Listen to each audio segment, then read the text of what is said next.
Assalamualaikum warahmatullahi wabarakatuh. I am Nurul Amirah, and this is the title for my research proposal, which is research of comparison between effective microorganisms mud balls and mosquito fern Azolla sp on water quality. These are the contents for these proposals. Chapter 1 Introduction. Clean water resources are decreasing day by day. It is mostly due to the development in our country, which led to water bodies contamination. In order to maintain the clean water resources in our country, researchers have tried a lot of methods in order to maintain the water quality. Among all those methods, mud balls and Azolla sp are picked to see the differences between these two methods, which works better in improving the water quality.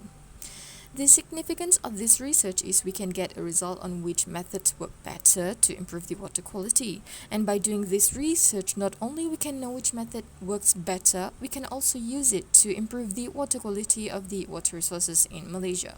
We can save the contaminated water resource before it is too late to be saved or need more critical treatment. Also, these two methods are cheaper than other water treatment. In addition, it is also bio-friendly. The objective of this research is to observe the difference between Azolla sp and EM mud balls and to observe the change of water quality in polluted water. Effective microorganisms mud balls.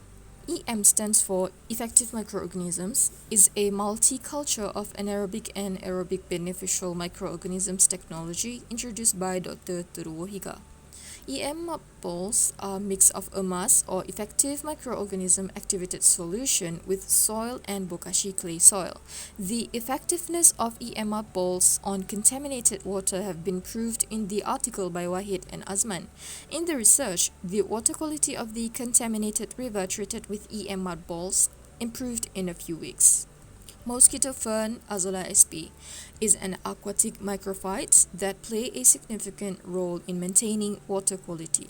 The presence of the plant will improve the water quality because of its ability to absorb excess nutrient in the water. Azolla sp will take up inorganic nutrients by the roots, mainly. The effectiveness of these aquatic microphyte on water quality have been proved by a research by Ferdoshi. Materials and methods. For EM mud balls, bokashi clay, soil, EM activated solution or emas, deep tray or bowl, shallow tray, paper are the materials needed. As for the Azolla sp, it will be retrieved from a local azoma farm. EM mud ball making process. First, we will mix soil and bokashi clay into a deep bowl. Then, we will slowly add emas to the soil clay mixture until ball form. Then we will layer a tray with papers. And finally, the mud balls will be arranged in the tray and let to dry. For the water samples, contaminated water from nearby resources will be taken into a container and will be separated into 3 tanks. The first tank is control tank or CT, the second tank is Azolla sp treatment tank or AT, and the last one is EM mud balls treatment tank, MT. The tank will be length 2 meter, width of 0.8 meter and height of 0.8 meter. And finally, YSI Professional Multi-Parameter. It will be used for initial and final water quality of the contaminated water. Initial refers to before the water is treated and final refers to after the water are treated. The expected outcomes. With reference on past studies, both methods are effective and works in improving the water quality.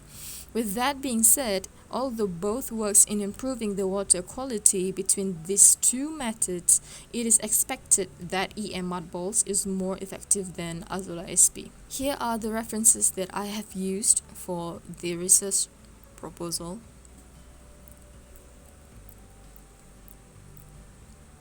And that is all from me. Thank you.